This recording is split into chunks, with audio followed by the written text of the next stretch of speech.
El mensaje que tengo esta tarde se llama la apostasía. La apostasía.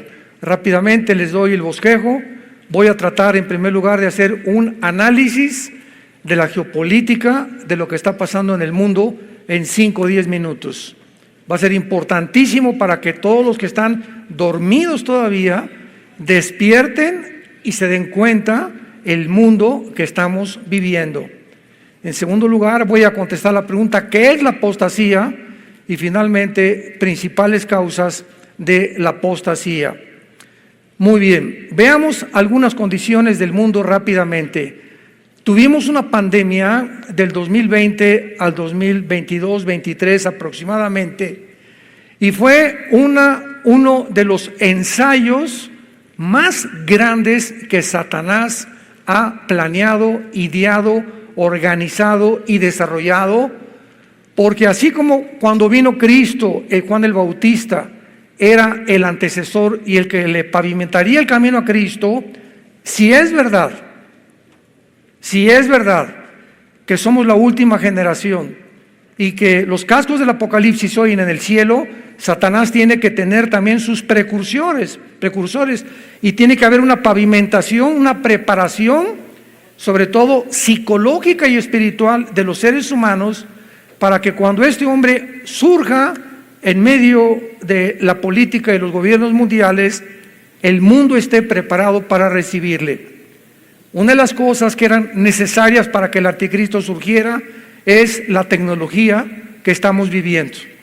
El anticristo no podía venir en el siglo XX porque no teníamos la tecnología que había en aquel entonces. Tenemos una teología que ya vamos a hablar rápidamente de ella, que ha superado lo que el ser humano se podía imaginar. En segundo lugar, vimos la invasión de Rusia a Ucrania, que se encuentra en Ezequiel capítulo 38. Esta zona de Ucrania es la zona de Magog. En Ezequiel se profetiza una invasión de Rusia, Irán, Turquía, Sudán, Libia, Etiopía e Irán en contra de Israel en los tiempos en que estamos viviendo. Pero dice la Biblia que Gog, el líder de esta invasión, va a ser el que va a dirigir a los magogitas. Y en la Biblia encontramos no los nombres que actualmente en Irán, por ejemplo, no aparece en la Biblia con ese nombre, aparece con el nombre de Persia, porque hasta 1935 se le cambió el nombre a Irán. En el 79 la República Islámica de Irán. Entonces la Biblia nos muestra Magog. Magog es la zona geográfica entre el Mar Negro y el Mar Caspio, al norte oriente de Europa, e involucra Ucrania, involucra Kazajistán, Kirguistán, Kuzikistán, Afganistán y todas estas repúblicas que se dividieron del comunismo en 1991. Ante nuestros ojos, este panorama, esta alianza de naciones profetizada hace 2700 años, está delante de nuestros ojos. Y este año la alianza se hace entre Rusia, China, Irán, y hace 3 semanas se une Arabia Saudita con el propósito principal de desbancar este año al dólar como la moneda que rigió desde la Segunda Guerra Mundial, los petrodólares. Desde la Segunda Guerra Mundial ninguna nación podía comprar si no era en dólares. Pues esto se acabó y esto va a hundir económicamente a Estados Unidos por los 33 trillones de dólares que tiene de deuda. En tercer lugar, entramos al transhumanismo. Personas completamente psicópatas que están propagando, estamos hablando de científicos, por el amor de Dios. Estamos hablando no de personas marihuanas, están peor que marihuanos, eso sí. Pero estamos hablando de personas, ¿verdad?, que se califican como científicos, como genetistas, que creen que se va a crear una raza superior. Porque ellos dicen que ahora con la tecnología y con la genética se puede, si somos el producto de una amiba y el resultado de una evolución, pues estamos en el tiempo de evolucionar. Y tenemos la tecnología para mezclar los ADN, el ácido desoxirribonucleico de los animales, de los murciélagos, de las aves, con el ser humano. Y fabricar un hombre araña, fabricar un Batman, fabricar un Superman. Y eso es lo que están tratando de hacer a través de la tecnología y la inteligencia artificial. Tenemos en tercer lugar el adoctrinamiento, o el cuarto lugar, de la ideología de género.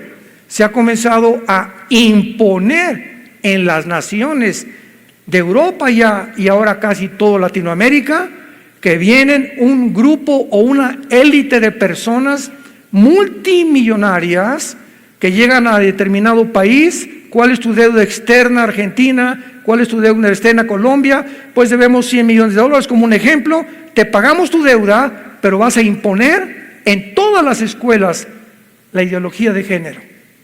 Y es algo que ya es un adoctrinamiento general en más del 75% de las naciones del mundo. Enséñales a los niños que no son niños, que pueden ser niñas, y a las niñas que no son niñas, que pueden ser niños. Damas y caballeros, ¿dónde está la genética? ¿Qué nos dice la genética? Que la mujer, le preguntaron a la secretaria de salud de Estados Unidos, ¿nos podría usted decir que es una mujer? Vean ustedes la entrevista, no supo qué contestar. ¿Qué es una mujer? Es una mujer que tiene cromosomas XX, pero ¿por qué no quiere contestar eso? Porque ahora hay muchos géneros. ¿Quién es un varón? El que tiene el cromosoma Y. Así que si tú tienes el cromosoma Y, eres varón. Y si tu mente te dice que no eres lo que genética y biológicamente eres, tu problema es mental. Los demonios han tratado de alterar tus neuronas y de cambiar tu identidad para confundir nuestro género, estupidizarnos, adoctrinarnos, haciéndonos creer que no somos lo que Dios nos creó, para confundir nuestro género, nuestra identidad. Y cuando un ser humano la pierde, el 65% de los operados en transgénero, ve las estadísticas en Estados Unidos, googléalo, se suicidan. El 65% de las personas que han tratado de cambiar su sexo se matan, tarde o temprano se quitan la vida. Tenemos en quinto lugar el aumento de la maldad y el satanismo. Escuchen esto. En los últimos premios Grammy en Estados Unidos, 2 transgéneros dirigieron todo este espectáculo. Sam Smith y Ken Petras, que son 2 personas transgénero, vestidos de diablos y cantando la canción Unholy, que significa sin santidad, e insultando a Dios. En los premios Grammy, el pasado Birmingham, en Inglaterra, hubo la ceremonia de apertura de los Juegos de las Naciones del Bienestar Común, representando a 72 naciones. Sacaron una torre, como la Torre de Babel. Qué coincidencia, vean ustedes. Y sacaron a un toro como una bestia. Y pusieron a puras mujeres semidesnudas, jalando con cadenas al toro, y todas las demás mujeres, como 300 o 400 mujeres, adorándolo al toro o a la bestia, como realmente que la bestia había nacido en el mundo. ¿Quién les dijo que en Apocalipsis 17 la bestia representa al anticristo? ¿Se dan cuenta cómo comenzamos a unir todas las piezas del rompecabezas y nos da un panorama general que nos abre los ojos? En Boston, Massachusetts, se acaba de celebrar el Congreso de los Clubes Satánicos. Se llama SatanCom, de donde están estableciendo en todas las escuelas públicas de Estados Unidos y centros satánicos. Y están las fotos, vistiéndolos a los niños con cuernos, el maestro con unos cuernos, y mostrándolos a los niños, sentándolos alrededor de un pentagrama para adorar a Satanás. En Nueva York se levantó una estatua gigantesca para honrar a uno de los miembros,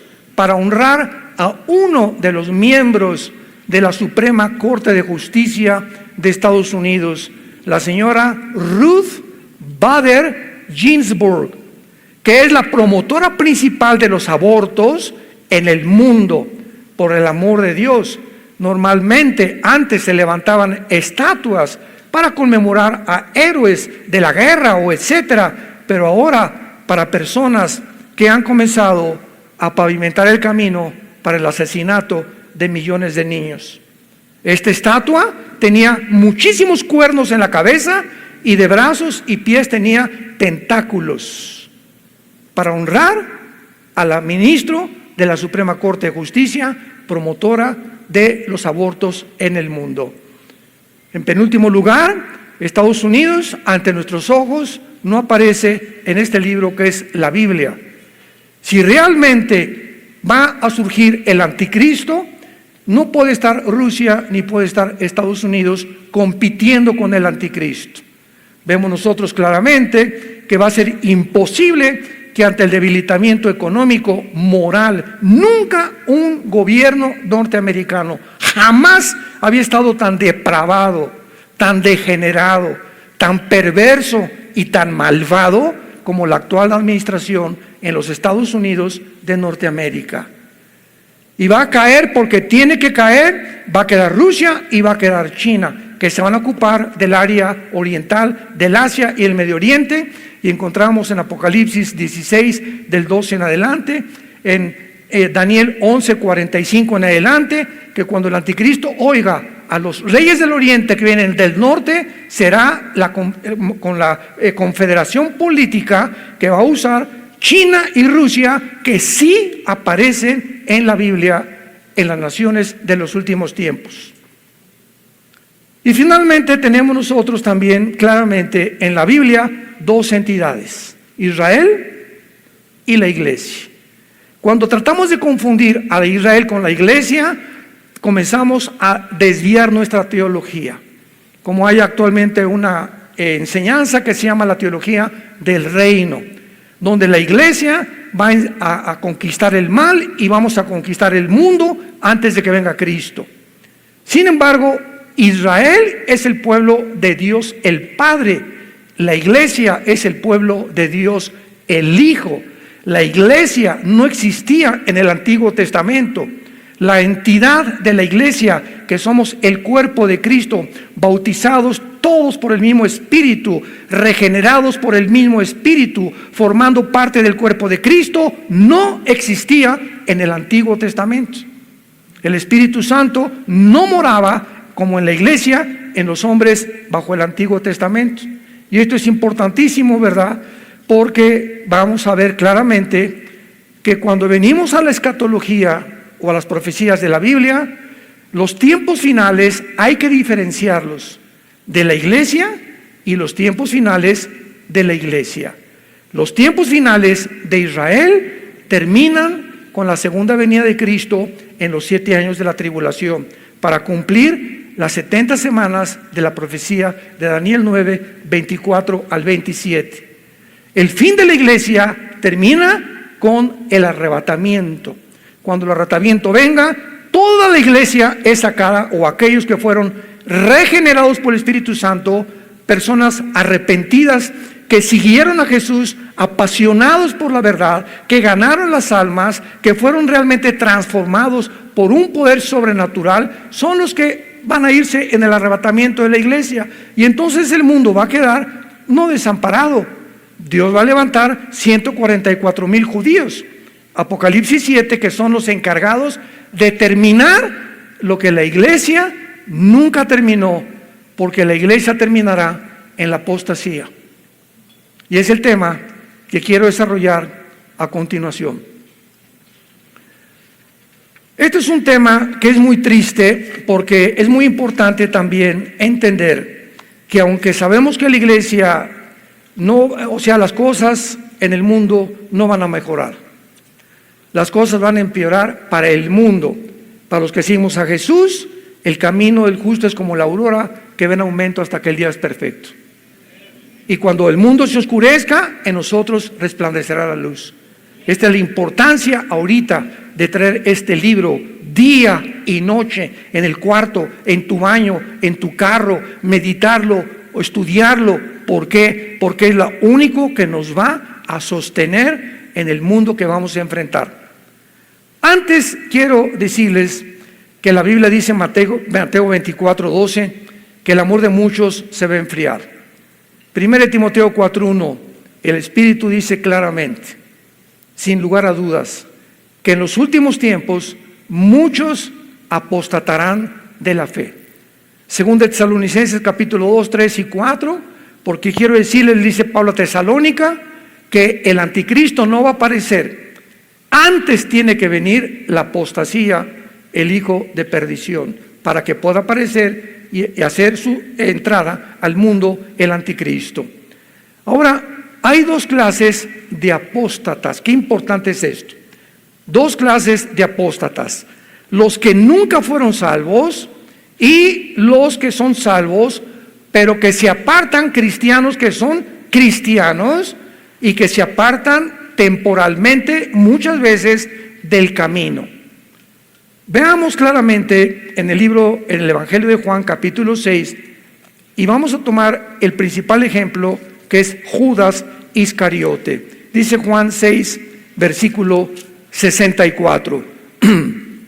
Dice Jesús: pero hay algunos de ustedes que no creen, porque Jesús sabía desde el principio quiénes eran los que no creían y quién la había de entregar. Cuando Jesús comenzó a escoger a los apóstoles, Él no escogió a ninguno. El Padre le dijo: escoge a Pedro, a Andrés, a Santiago, a Juan, y a todos los que escogió Jesucristo sabía. Y cuando Él escoge a Judas, claramente lo dice el versículo 70. Jesús le respondió: no los he escogido yo a ustedes los 12, y uno de vosotros es el diablo. O sea, era deliberado el plan de Dios, que tiene otra explicación, que formaría parte de este grupo de personas que no estarían todos realmente con Jesucristo. Juan capítulo 17, versículo 12, la oración sacerdotal: cuando estaba yo con ellos en el mundo, yo los guardaba en tu nombre, a los que me diste, yo los guardé. Y ninguno de ellos se perdió. Es la palabra apolumi, que significa ninguno de ellos fue condenado al infierno o destruido, sino el hijo de perdición, para que la escritura se cumpliera. Veamos ahora en la segunda carta de Pablo rápidamente también, que el apóstol Pedro nos explica claramente a estos apóstatas que nunca fueron salvos, pero que formaron parte de la iglesia como la cizaña que Satanás siembra en todas las iglesias del mundo. Segunda de Pedro 1 al 3. Hubo también falsos profetas entre el pueblo. Hubo en el pasado, escuchen, como habrá entre ustedes falsos maestros.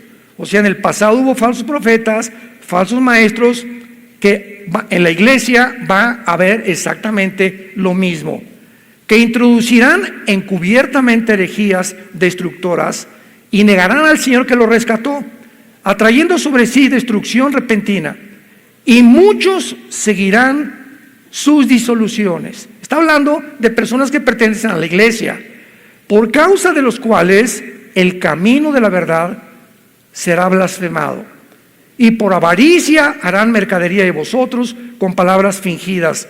Sobre los tales ya de largo tiempo la condenación, o sea, la poleia, la destrucción, el juicio final, no se tarda. Está diciendo el apóstol Pedro: estos que están en la iglesia, muchos como maestros, muchos como pastores, muchos como apóstoles, muchos como profetas, no son lo que son, y están condenados al infierno, porque entraron encubiertamente a tratar de desviar a la iglesia. Vean ustedes estas frases tan importantes: la condenación no se tarda. Luego en el versículo 9, serán castigados en el día del juicio. Versículo 12, perecerán en su propia perdición. Versículo 14, más duro, son hijos de maldición. Versículo 19, son esclavos de corrupción, porque el que es vencido por alguno es hecho esclavo del que lo venció. Ciertamente, si habiéndose ellos escapado de las contaminaciones del mundo, por el conocimiento del Señor y Salvador Jesucristo, enredándose otra vez en ellas son vencidos, su postrer estado vine a ser peor que el primero, porque mejor les hubiera sido no haber conocido el camino de la justicia, que después de haberlo conocido, volverse atrás del santo mandamiento que les fue dado. Versículo 22, mucha atención. Les ha acontecido el verdadero proverbio: el perro vuelve a su vómito y la puerca lavada al cieno. Todas estas personas del capítulo 2 de 2 de Pedro eran apóstatas que se habían metido a la iglesia y que nunca fueron salvos. ¿Por qué usa un proverbio de Salomón el apóstol Pedro? Les ha pasado lo que al perro. El perro vomita, y ustedes saben, los que tenemos animales, que vuelve a comerse el vómito. ¿Por qué lo hace? Pues porque es perro. Tendría que llegar a ser gato, conejo, para no hacer lo que su naturaleza le implica. Y el puerco, oink, oink, oink, oink, oink, oink, lo sacas del lodo, le echas Chanel, le pones champú y regresa al lodo porque es su naturaleza. ¿Qué está diciendo el apóstol Pedro? Que todas estas personas nunca su naturaleza fue cambiada. Por eso entran, conocen, les gusta la Biblia, van el domingo, etcétera, etcétera, por un tiempo. Viene la pandemia, miles de cristianos ya nunca regresaron. Pastores que tampoco regresaron, iglesias que cerraron. Y comienza Dios a meter la escoba, usándolo para nuestro bien, para comenzar a limpiar la iglesia. Estas personas nunca fueron cristianas. Dice 1 Juan 2:19, salieron de nosotros, pero no eran de nosotros. Porque si hubieran sido de nosotros, hubieran permanecido con nosotros. De donde salieron, para que se manifestara que no todos son de nosotros.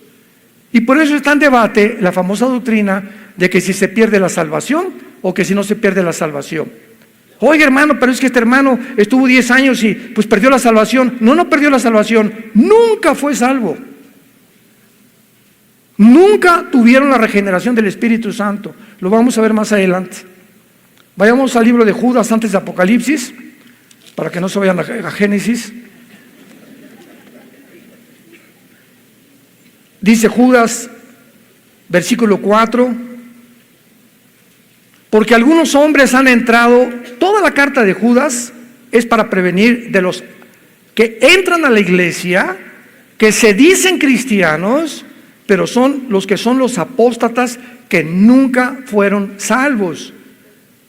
Muchos han entrado encubiertamente, los que desde antes habían sido destinados para esta condenación, hombres impíos que convierten el libertinaje la gracia de nuestro Dios y niegan a Dios, el único soberano, y a nuestro Señor Jesucristo. Ahí me han dicho, oiga hermano, pero usted predica la gracia y que no se pierde la salvación. Bueno, pues digo, como no se pierde la salvación, voy a hacer lo que me da la gana. Eso es tomar como libertinaje la gracia de Dios, porque Gálatas capítulo 5 dice, a libertad fuimos llamados, con la única condición que no usemos esta libertad como ocasión para la carne. Entonces, si tú dices, como no pierdo la salvación, me voy a portar mal, no eres cristiano. Porque el que es cristiano realmente se humilla delante de Dios. Señor, ya la regué, regresé al alcohol, pero como soy cristiano, Dios al que ama, disciplina, Hebreos 12. Y Dios azota a los que son verdaderamente cristianos. Dios no deja a un cristiano que se aleja 6 meses. Muchos, en mi familia yo tengo personas que caminaron con nosotros, se convirtieron con nosotros, y muchos se alejaron por X razones, pero regresaron y de la oreja, porque Dios los regresa al corral y métase otra vez al corral. ¿Por qué? Porque eran salvos. Pero si tienes ya mucho tiempo que te has alejado y no te ha pasado nada y sigues divirtiéndote, la dolce vita y por aquí y por allá, no es verdad que nunca fuiste salvo. Nunca hubo un arrepentimiento profundo en tu vida. Nunca hubo un deseo de leer las palabras. Nunca sentiste la dependencia de vivir en la palabra de Dios.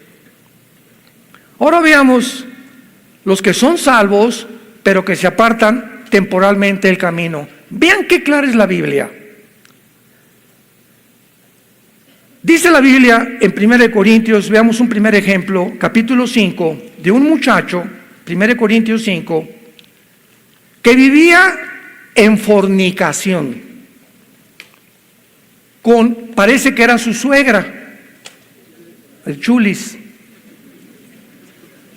Y Pablo se entera de que hay un muchacho en la iglesia donde los líderes no lo están disciplinando, ni lo han sacado de la iglesia, ni le han leído la cartilla y le han dicho: si sigues así, te vas de la iglesia.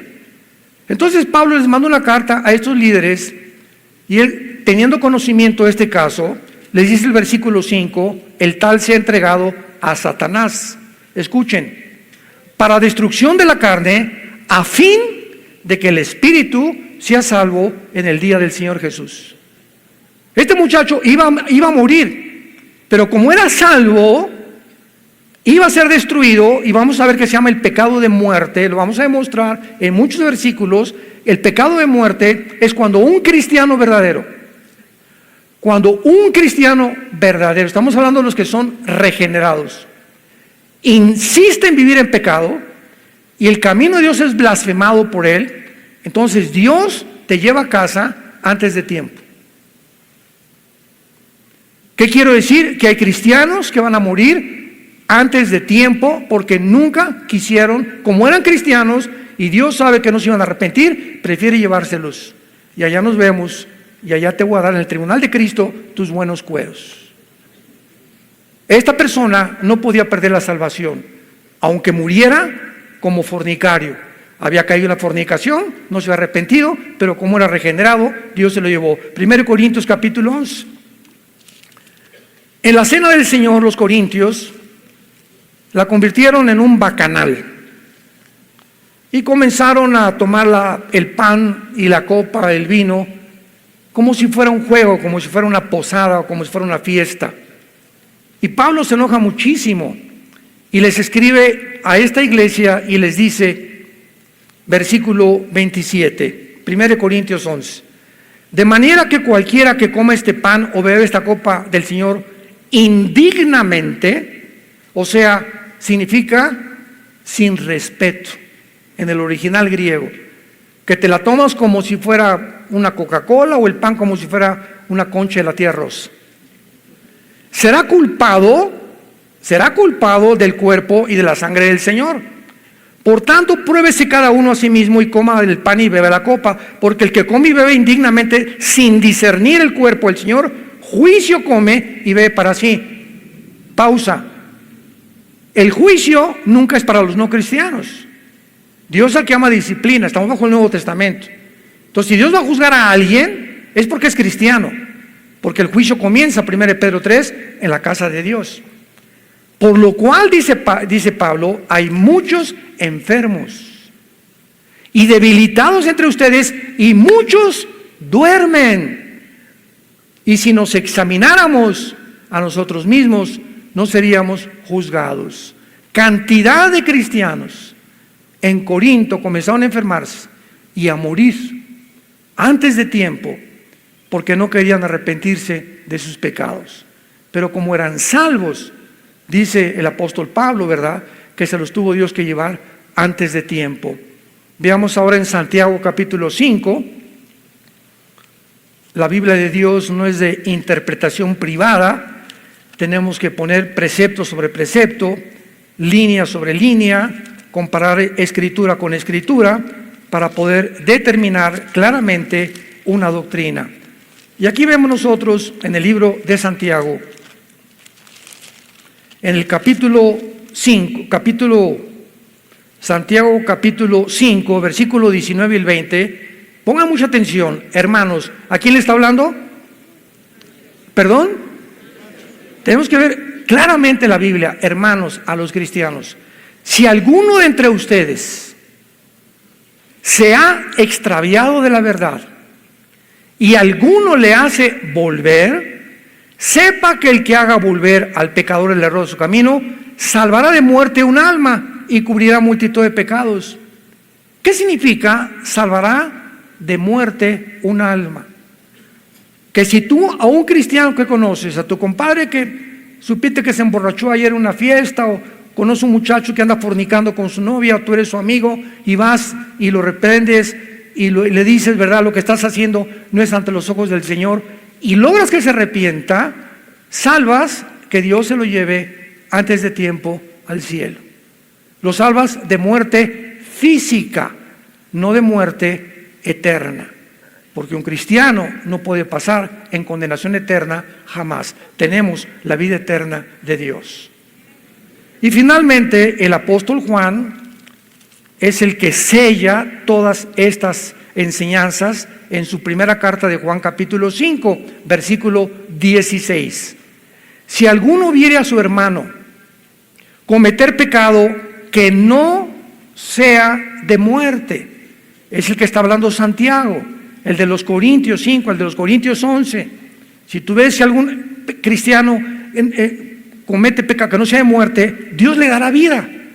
Esto es para los que cometen pecado que no sea de muerte. Hay pecado de muerte por el cual yo no pido que se pida. En otras palabras, yo he tenido en mi caso particular personas que tal vez yo sé que son cristianos y oigo, no ha regresado a Cristo, fulano de tal no ha regresado, y oro por él. Y de repente pasa el tiempo, en la lista de personas que todos tenemos que tener para orar por ellos, ya no me pone el Espíritu Santo orar por esa persona.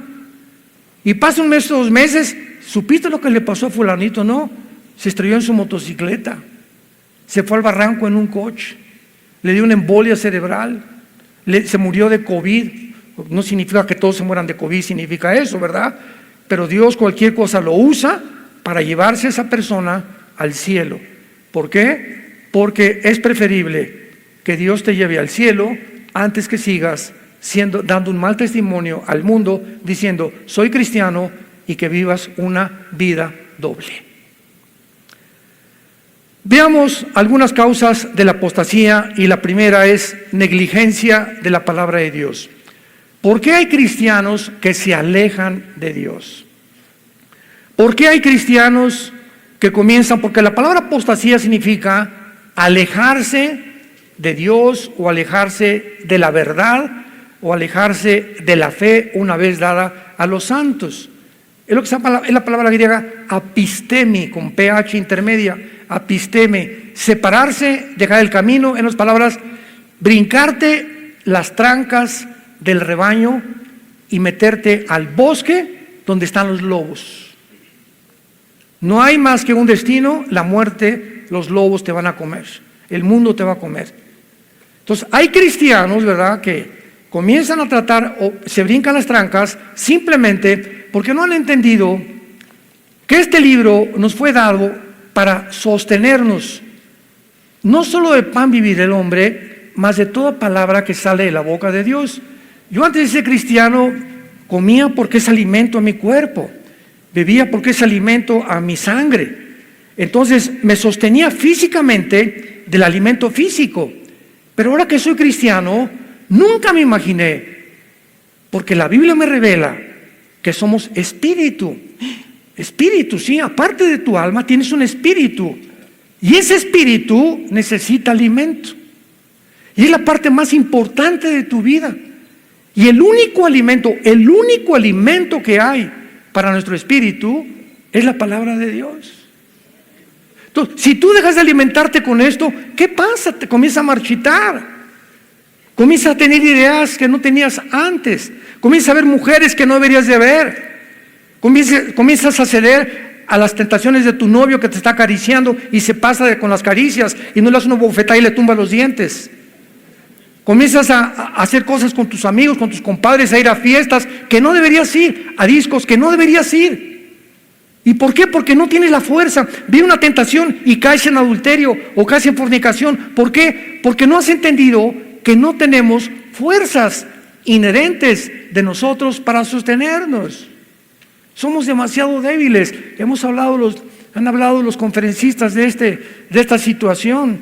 Dice la Biblia, Salmo 1, bienaventurado el varón que no anduvo en consejo de malos, ni en silla de pecadores se ha sentado, sino que será como un árbol plantado junto a corrientes de agua.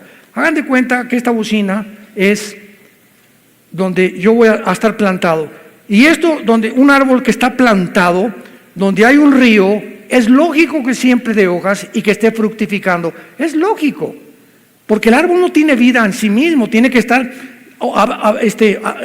sacando del agua, de la tierra, el oxígeno y todo, del sol afuera, para que pueda dar fruto.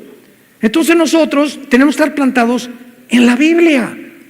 Y si la Biblia es donde yo estoy plantado, donde día y noche me levanto en la mañana, paso tiempo con Dios, memorizo 2 o 3 versículos. Señor, examíname, Padre, le dije mal a mi esposa, hazme más sensible al pecado. Antes de acostarme, vuelvo otra vez. Hay una promesa que le dice Dios a Josué: si tú haces esto, Josué, que de día y de noche. Hermana, pero ya a las 12 del día, o que la canción, de día y de noche. Hermano, es que yo a las 3 de la tarde, ¿vas a discutir con Dios o vas a hacer tú las reglas? No levante nadie la mano. Y me dirijo a los líderes, nadie levante la mano. Tú eres una persona, examínate en este momento y sé sincero ante Dios. ¿Es verdad que de día y de noche tienes el hábito y la disciplina de vivir en la palabra? ¿La lees? No levanten la mano, no sean presumidos. Es importantísimo que nosotros entendamos esto. ¿Por qué? Porque si no entendemos esto, estamos viviendo a nuestras propias fuerzas, que no tenemos ninguna. Ahí comienza la apostasía y el alejamiento de la verdad. En segundo lugar, una raíz de amargura. Hebreos 12:15. Un cristiano amargado es un cristiano derrotado. Un cristiano amargado no entra a la tierra de Canaán. Un cristiano amargado, que me violaron, que me robaron, me persiguieron, no me han dado el reconocimiento en la iglesia que yo creí que me iban a hacer, yo creía que iba a ser pastor, o etcétera, etcétera. Un cristiano que alberga en su alma resentimientos negativos, inmediatamente la amargura es el veneno más grande para el espíritu. Vean ustedes las consecuencias de lo que dice Hebreos 12:15. Una persona con resentimientos o amargada bloquea la gracia de Dios. Bloqueas el contacto, te desconectas con Dios. No es verdad, dice 1 Juan, el que diga que está en pecado y tiene comunión con Dios es un mentiroso. Y tú puedes ser pastor y decir, no, yo sigo con Dios y leo la Biblia y todo, sin que te des cuenta que ya el Espíritu Santo no te está dirigiendo, y lo que tú estás haciendo, lo estás haciendo en la carne, porque la carne es muy consagrada. La carne es muy consagrada. Los mormones nos ganan porque ni café toman. Entonces, el hecho que dejes de hacer muchas cosas y que creas que eres cristiano, pero tú tienes resentimientos en tu corazón, te vuelves un mentiroso, porque el pecado engaña. Te estás engañando, estás viviendo una vida completamente doble y falsa. Número 3, el amor al dinero. 1 Timoteo 6:10, raíz de todos los males es el amor al dinero. Jesús dijo que no podíamos servir a 2 amos. No puedes estar sirviendo a Dios y al mismo tiempo estar pensando en hacer negocios para hacerte rico o para tener entradas extras a tu ministerio. No puedes. Ninguno que milita, según de Timoteo, no se enreda en los negocios de la vida. Entonces, es increíble la cantidad de líderes espirituales que están tratando de hacer negocio y han convertido el canto, la predicación, en negocio. Yo me he cansado de decirles las experiencias que hemos tenido. Me han hablado para invitarme a diferentes partes, diferentes naciones, y una vez me dijeron, queremos que venga usted a esta cruzada, me reservo el nombre también de la nación y de los pastores, y me dijeron, hermano Alducin, queremos usted aquí 3 días, ¿cuánto nos va a cobrar? Así me preguntaron el presidente de la alianza, una muy famosa aquí en Latinoamérica. Le dije, ¿de qué me está usted hablando? Sí, ¿cuánto nos va a cobrar usted? ¿Y quiere usted hotel 5 estrellas, una limusín que lo recoja, queso con uvas en la mañana para desayunar y que tenga 2 damas que la acompañen a todos lados? Le dije, bueno, ¿qué soy? Ricky Martin. Oye, hermano, le dije, mire, yo no sé por qué usted me ofrece eso, pero que quiero decirle algo. Yo no voy para que ustedes me den. Si después de mis servicios, si ustedes me pagan mi avión y mi hotel y mi comida, estoy contento. Y si me quieren dar ofrenda, dénmela. Y si no me dan ofrenda, me regreso igual de contento a México, porque no dependo de ustedes, dependo de aquel que dice, no te dejaré ni te abandonaré.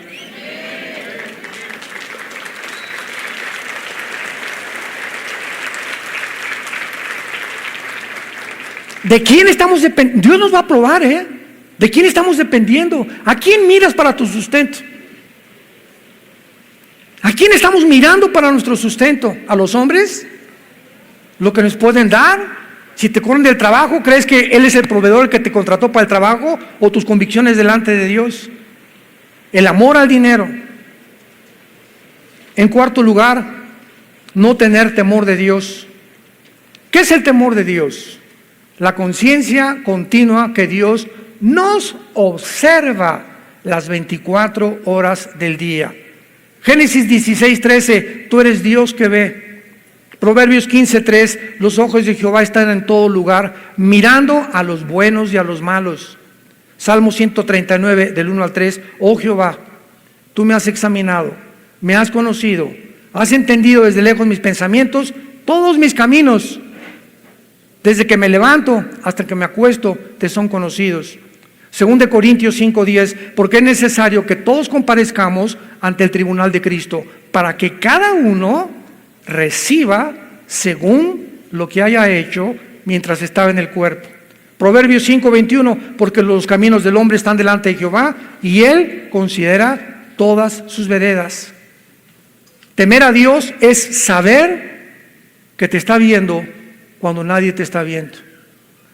Muchos de ustedes hacen lo que hacen cuando nadie los ve, porque ya perdieron el temor de Dios. Nadie me ve. José estaba en un palacio con la esposa de Potifar, le decían la leona de Tlacomulco. Pepillo, ven para acá, y lo jalaba y le quitaba y nadie lo veía, no había nadie en el palacio. Y José responde, ¿cómo había yo de meterme contigo y perder el temor de Dios? El día que creamos que porque nadie nos ve, hacemos las cosas a escondidas, o nadie me ve, ahorita puedo ver un canal de pornografía. O cuando viajamos en el hotel y estamos solos, somos atacados por cientos de demonios para que podamos tener o ver pornografía. Cuando hacemos eso, ¿por qué lo hacemos? Porque no tenemos temor de Dios. Y cuando comienzas a tener temor de Dios, porque sabes que Dios nos ve, nos examina, sabe lo que piensas, lo que soñamos, todos nuestros caminos le son conocidos, vivimos delante de Él en santidad. Cuando se pierde el temor de Dios, se pierde todo absolutamente en la vida.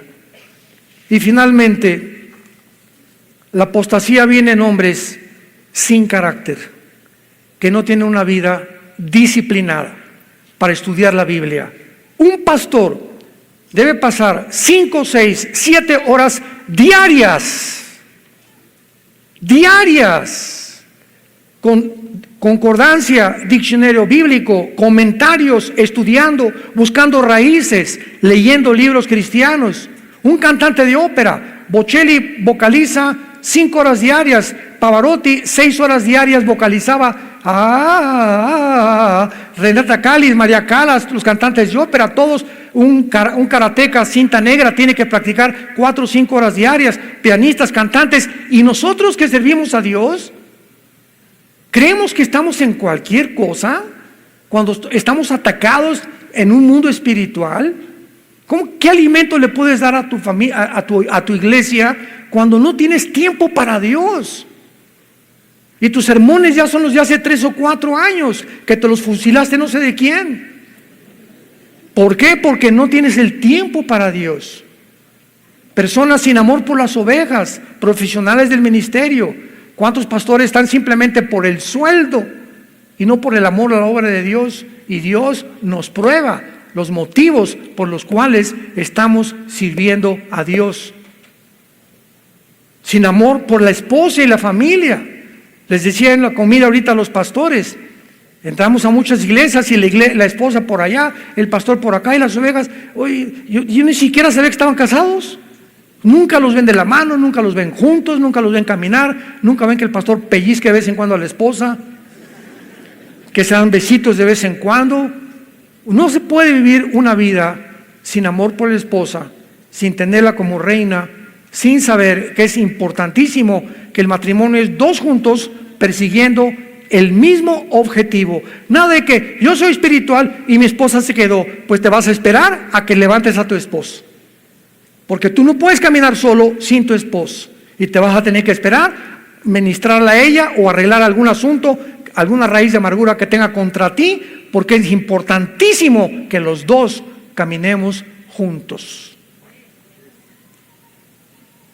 Y finalmente, ¿verdad? Con amor a la popularidad, como decía Chuy, siempre predicadores que siempre quieren hacerse graciosos sin contar chistes. Digo, no está malo contar chistes de vez en cuando, ¿no? Pero cuando ya el sermón es de 50% de chistes y ves la actitud del predicador que, oye, tengo aquí 2 años en la iglesia, no he oído al pastor un mensaje del arrepentimiento. Nunca ha predicado contra el pecado, nunca ha predicado contra el juicio final, nunca ha predicado del rapto, nunca ha predicado del infierno. Ten cuidado en la iglesia en que estás, porque son cristianos o son líderes espirituales que están tratando simplemente de agradar a la gente. Ahora finalmente hay un gran movimiento que se llama el movimiento ecuménico, donde el Papa comenzó con Pablo II en la ciudad de Isis, en Italia, junto a brujos, hindúes, mormones, musulmanes, zoroastristas, etcétera, etcétera, para reunirlos a todos a una sola religión y estar bajo el paraguas del Vaticano. Murió el Papa Juan Pablo II, Francisco viene todavía con más hambre, porque ahora él quiere imponer el globalismo en las iglesias. Y cuando decimos, es que nos invitaron a una reunión al Vaticano, mira, me han preguntado, yo voy al Vaticano, claro que lo voy a ir, y lo primero que le voy a decir a Francisco es arrepiéntete. Yo no vengo aquí, ¿verdad?, a decirte ni que a salir para que estoy retratado como una celebridad. Si yo pierdo mis convicciones y me vendo y comienzo a buscar popularidad simplemente para que me digan como Francisco, o para ganar a más católicos que se visiten más a YouTube, o para vender mis libros, me estoy prostituyendo el llamado que Dios me ha hecho. No nos vendamos. Somos hijos e hijas de Dios, somos líderes de Dios. No nos rebajemos a lo que el mundo, a la corrupción que el mundo está, que por cualquier plato de lentejas venden completamente su ministerio. Y fuimos llamados para vivir en la verdad, ser apasionados por la verdad, morir por la verdad y predicar el Evangelio, predicar la palabra de Dios. Oremos.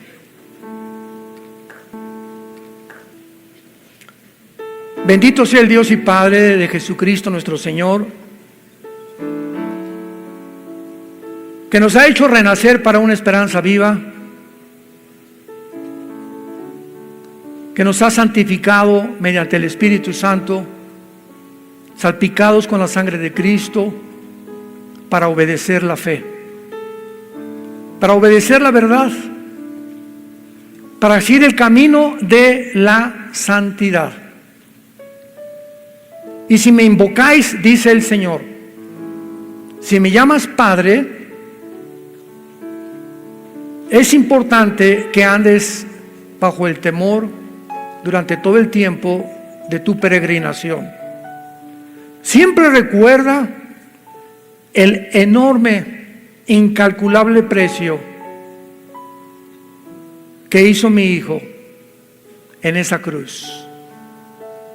Fue crucificado, fue enterrado y fue resucitado a los 3 días. Despreciado y desechado entre los hombres, varón de dolores, escondimos de él el rostro, fue menospreciado y no le estimamos. Mas ciertamente llevó Él nuestras enfermedades, llevó nuestros dolores. Nosotros le tuvimos por azotado de Dios, herido y abatido. Mas Él, como una oveja, no abrió su boca. Como una oveja fue al matadero, para que en esa cruz pudiéramos comprender la enormidad de la altura y la profundidad y la anchura del amor que tiene Dios por cada uno de nosotros. Que si no escatimó a su Hijo, ¿cómo no nos dará todas las cosas sin que nosotros se las pidiéramos? Gracias, Señor Jesús, por tan grande sacrificio, por tu sangre preciosa que nos limpia de toda maldad. Y en esta tarde hay muchos de ustedes que me escuchan o a través de los medios de comunicación y redes sociales, que tal vez nunca en tu vida te has arrepentido, nunca te has dado la media vuelta para volver en contra del camino que llevas hasta este momento. ¿Por qué no lo has hecho? Porque para que tengas el poder de volverte a Dios, necesitas arrepentirte. Y si Dios ve tu arrepentimiento y le dice: Señor, ya no quiero seguir haciendo lo que estoy haciendo, ya no quiero seguir el camino en el que estoy caminando, ayúdame, ten misericordia de mí, pecador. Dios, que es grande en misericordia, te abre los brazos y te dice: ven, acércate a mí, que soy manso y humilde de corazón, y vas a encontrar descanso para tu alma. ¿Qué tengo que hacer? Me preguntarás. Si en esta noche puedo yo arreglar mis cuentas con Dios. Número 1, arrepiéntete de tus pecados. Cree que en esa cruz Cristo pagó por ti con su sangre preciosa, y que a los 3 días resucitó de entre los muertos. Y dile estas palabras con todo tu corazón: Señor mío y Dios mío, perdóname. Lávame con tu sangre preciosa de mis maldades, porque creo pagaste por ellas en la cruz. Y como creo que resucitaste, Señor Jesús, te pido en este instante que entres a mi vida.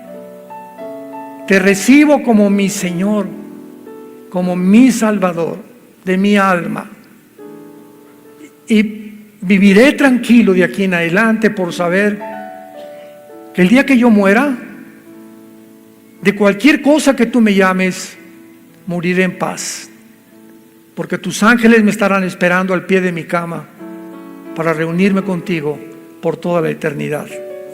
En el nombre de Jesús, amén.